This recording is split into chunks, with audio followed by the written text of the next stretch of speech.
Jadi kita akan membahas tentang masuknya bangsa-bangsa Eropa ke wilayah Nusantara, seperti masuknya bangsa Portugis, bangsa Spanyol, bangsa Belanda, dan juga bangsa Inggris. Nah, yang pertama adalah pembahasan tentang masuknya Portugis ke Nusantara atau ke Indonesia. Portugis masuk ke Nusantara di bawah pimpinan pelaut terkenalnya, yaitu Alfonso de Albuquerque. Sebelum berhasil masuk ke wilayah Nusantara, sebelumnya Portugis sudah menguasai India dan mendirikan pemerintahan di sana. Namun sasaran pertama untuk masuk ke wilayah Nusantara adalah Malaka. Dan pada tanggal 10 Agustus tahun 1511, Portugis berhasil menaklukkan Malaka. Dan sejak saat itu, Portugis berhasil menguasai sepenuhnya perdagangan rempah-rempah dari Asia ke wilayah Eropa. Setelah berhasil menguasai Malaka, pada tahun 1512, Portugis menjalin hubungan kerjasama dengan Kerajaan Sunda atau Pajajaran. Mereka kerjasama dalam perjanjian dagang, terutama perdagangan lada. Perjanjian tersebut diwujudkan pada tahun 1522 dalam bentuk dokumen kontrak. Dan pada hari yang sama, dibangun sebuah prasasti yang disebut Prasasti Perjanjian Sunda-Portugis, yang kemudian lebih dikenal dengan Padrau Sunda Kelapa. Persekutuan Portugis dan Sunda Pajajaran ini kemudian mencemaskan kerajaan-kerajaan Islam di Pulau Jawa, terutama Kesultanan Demak. Khawatir akan pendudukan Jawa oleh Portugis, akhirnya Demak melakukan penyerangan terhadap kerajaan Sunda Pajajaran pada tahun 1526 dan 1527. Kemudian Demak juga menyerang Portugis di pusatnya, yaitu di Malaka, namun mengalami kegagalan. Meskipun mengalami kegagalan, karena bangsa Portugis merasa terdesak serta selalu mendapat perlawanan dari Kesultanan Demak, kelak Portugis akan lebih banyak beroperasi di kepulauan rempah-rempah, yaitu Maluku. Ekspedisi pertama bangsa Portugis ke Maluku dipimpin oleh Antonio de Abreu dan Francisco Serrao. Mereka mendarat di Kepulauan Banda, Kepulauan Penyu, dan juga Ternate. Di Ambon, Portugis diberi izin mendirikan benteng di Pikaoli, Negeri Hitu, serta Mamala.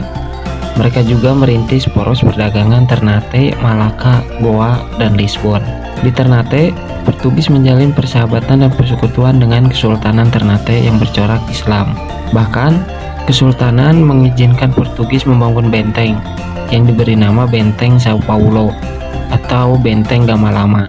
Pada waktu itu, Ternate memang berkepentingan untuk menerima Portugis, yaitu dalam rangka mengimbangi pesaingnya, yaitu Kesultanan Tidore. Kesultanan Ternate dan Tidore ini sudah saling bersaing berebut hegemoni untuk mendapatkan pengaruh perdagangan di wilayah Maluku.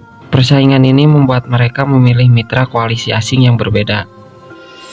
Kesultanan Ternate merangkul Portugis pada tahun 1512, sedangkan Kesultanan Tidore bersekutu dengan Spanyol 10 tahun kemudian. Selama bertahun-tahun, Portugis melakukan perjanjian perdagangan dengan Kesultanan Ternate. Namun, monopoli Portugis atas perdagangan rempah-rempah di Nusantara akhirnya berakhir sejak dikalahkan oleh Sultan Baabuloh dari Ternate pada tahun 1575, serta kemudian berhasil disingkirkan oleh bangsa Belanda dari Ambon pada tahun 1599, hingga akhirnya Portugis harus pergi dari Maluku dan kemudian menduduki Pulau Timur, Solor, dan Flores. Yang kedua, masuknya bangsa Spanyol ke Indonesia. Bangsa Spanyol tidak lama berada di Nusantara, yaitu hanya sekitar 8 tahun, karena bangsa Spanyol terlebih dahulu masuk ke wilayah Filipina dengan pelautnya yang terkenal, yaitu Ferdinand Magellan. Spanyol berhasil mencapai Kepulauan Maluku pada tahun 1521 di bawah pimpinan Kapten Sebastian del Cano. Pelaut-pelaut Spanyol kemudian berlabuh di Tidore dan disambut baik oleh Kesultanan Tidore. Sambutan baik ini sebenarnya mengandung unsur politis, karena Kesultanan Tidore memiliki persaingan dengan Kesultanan Ternate, dan karena itu membutuhkan sekutu untuk mengimbangi Ternate yang sudah terlebih dahulu bersekutu dengan bangsa Portugis. Kedatangan Spanyol di Tidore membuat Portugis merasa terganggu, sebab itu berarti Spanyol akan terlibat juga dalam aktivitas perdagangan rempah-rempah yang jelas-jelas akan mengganggu hak monopolinya. Maka terjadilah konflik di antara kedua negara tersebut. Portugis menuding Spanyol melanggar perjanjian Tordesillas pada tahun 1494. Isi perjanjian yang disepakati kedua negara atas campur tangan Paus Alexander ke-6 pada intinya membagi dunia di luar Eropa menjadi duopoli eksklusif antara Spanyol dan Portugal. Wilayah sebelah timur dimiliki oleh Portugis dan sebelah barat oleh Spanyol. Sementara itu Spanyol bersikeras wilayah Maluku itu bagian dari wilayah kekuasaannya berdasarkan perjanjian yang sama. Untuk menyelesaikan konflik, Portugis dan Spanyol melakukan perundingan di Saragossa, Spanyol pada tahun 1529. Hasilnya adalah perjanjian Saragossa yang ditandatangani pada 22 April tahun itu juga.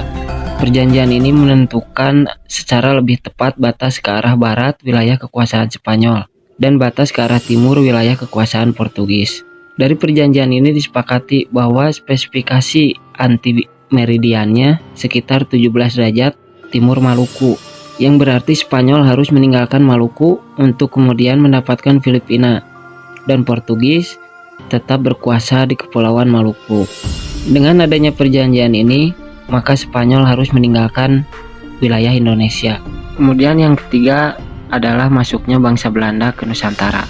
Pada abad ke-15, wilayah Belanda merupakan wilayah vasal kerajaan Spanyol. Namun pada tahun 1566, bangsa Belanda melakukan revolusi terhadap kerajaan Spanyol. Kemudian revolusi ini dikenal dengan Revolusi 80 tahun yang bertujuan untuk melepaskan diri dari kerajaan Spanyol. Di tengah-tengah revolusi, kegiatan perdagangan orang-orang Belanda di Eropa, terutama di pusat perdagangan di Lisabon, terus berkembang dan masih berjalan normal. Dan Belanda juga tidak menemui kesulitan untuk mendapatkan rempah-rempah di pelabuhan Lisabon.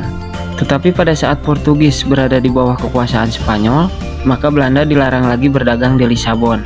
Dengan demikian, Belanda menemui kesulitan untuk mendapatkan rempah-rempah. Dan Belanda harus berusaha untuk mendapatkan rempah-rempah seperti yang telah dilakukan oleh Portugis dan Spanyol. Orang-orang Belanda mulai mencari jalan untuk pergi ke dunia timur atau tanah Hindia.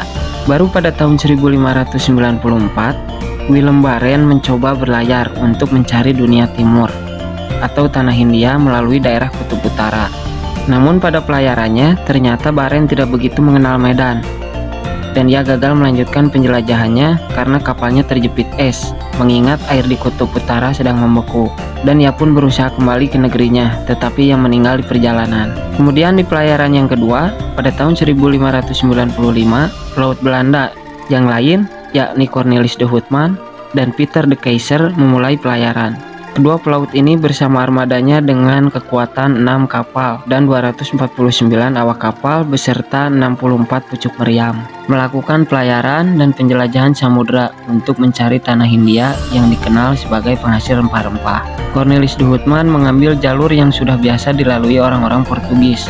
Dan pada tahun 1596, Cornelis de Houtman beserta armadanya berhasil mencapai Kepulauan Nusantara. Ia dan rombongan mendarat di Banten. Sesuai dengan niatnya untuk berdagang, maka kehadiran Cornelis de Houtman diterima baik oleh rakyat Banten. Waktu itu di kerajaan Banten bertepatan dengan masa pemerintahan Sultan Abdul Mufakir Mahmud Abdul Qadir.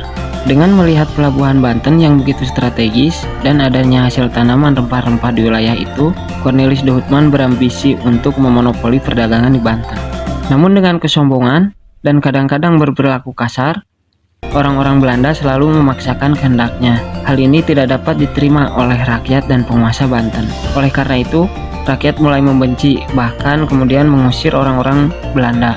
Setelah peristiwa itu, Cornelis de Houtman pun dan armadanya segera meninggalkan Banten dan akhirnya kembali ke Belanda. Setelah Cornelis de Houtman, ekspedisi pelayaran selanjutnya dipimpin oleh Jacob van Eyck. Tidak seperti ekspedisi Cornelis de Houtman, Van Eyck disambut sangat baik oleh Sultan Banten karena ada alasan politis. Sebab beberapa bulan sebelumnya, Kesultanan Banten terlibat perang dengan bangsa Portugis yang sangat merugikan Banten. Oleh karena itu, Belanda diharapkan menjadi sekutu mereka melawan Portugis. Adanya persaingan itu, Belanda sangat diuntungkan. Setelah membantu Banten dan mendapatkan rempah-rempah dari perdagangannya dengan Kesultanan Banten, Belanda akhirnya pulang kembali ke negeri Belanda dengan membawa rempah-rempah dalam jumlah yang besar. Tapi sebelum pulang ke Belanda, Van Eyck memerintahkan sebagian kapal untuk berlayar ke Kepulauan Rempah-Rempah, yaitu Maluku, di bawah pimpinan Van Warwijck. Rombongan tersebut tiba di Ambon pada tahun 1599. Namun karena terbatasnya rempah-rempah di Ambon, Belanda melanjutkan perjalanan ke Ternate di bawah pimpinan Van Warwijck sendiri, serta ke Kepulauan Banda di bawah pimpinan Jacob van Heemskerck. Baik di Ternate maupun di Banda, Belanda disambut dengan sangat baik. Penduduk di wilayah ini sudah lama kecewa dengan tindak tanduk Portugis yang memonopoli perdagangan rempah-rempah serta bertindak sewenang-wenang terhadap rakyat Ternate. Belanda diharapkan membantu dan menjadi sekutu mereka. Kondisi seperti ini dimanfaatkan sangat baik oleh bangsa Belanda. Kemudian pada tahun 1600, kaum muslim Hutu di Ambon bersekutu dengan Belanda mengusir Portugis.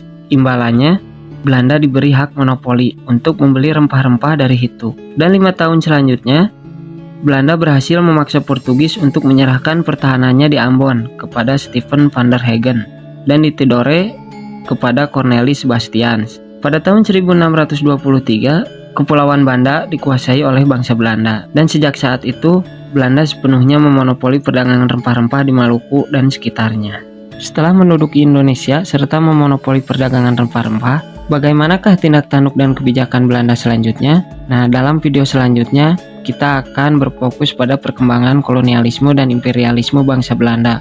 Selanjutnya pembahasan yang keempat tentang masuknya Inggris ke wilayah Indonesia. Pada awal zaman pelayaran ini, Inggris hanya memperoleh rempah-rempah secara bebas dan relatif murah di pelabuhan Lisabon. Dan kemudian rempah-rempah itu diperdagangkan di daerah Eropa Barat, bahkan sampai di Eropa Utara.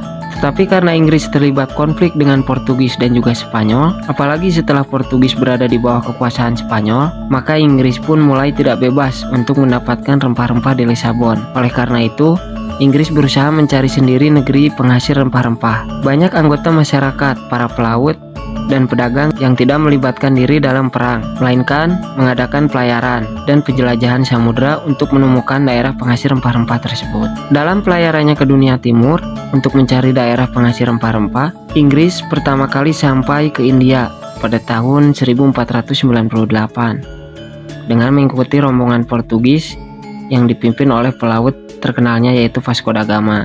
Setelah belajar banyak dari para pelaut Portugis, bangsa Inggris pun akhirnya melakukan pelayaran secara mandiri, hingga akhirnya orang-orang Inggris juga sampai ke Indonesia pertama kali tahun 1579 yang dipimpin oleh Francis Drake dan Thomas Cavendish. Setelah berhasil sampai ke wilayah dunia timur, Inggris membuat pusat perdagangan di wilayah India dengan nama EIC atau East India Company pada tahun 1600. Selain di India, Inggris juga membentuk beberapa kantor dagang di Indonesia pada tahun 1604, misalnya di Ambon, Makassar, Jepara, dan Jayakarta. Sama halnya dengan bangsa Spanyol, orang-orang Inggris tidak lama berkuasa di Indonesia, karena bangsa Inggris lebih berfokus pada wilayah India dan juga wilayah-wilayah di Amerika. Nah, tadi merupakan pembahasan tentang proses masuknya bangsa Eropa ke wilayah Indonesia. Terima kasih sudah menyaksikan. Wassalamualaikum warahmatullahi wabarakatuh.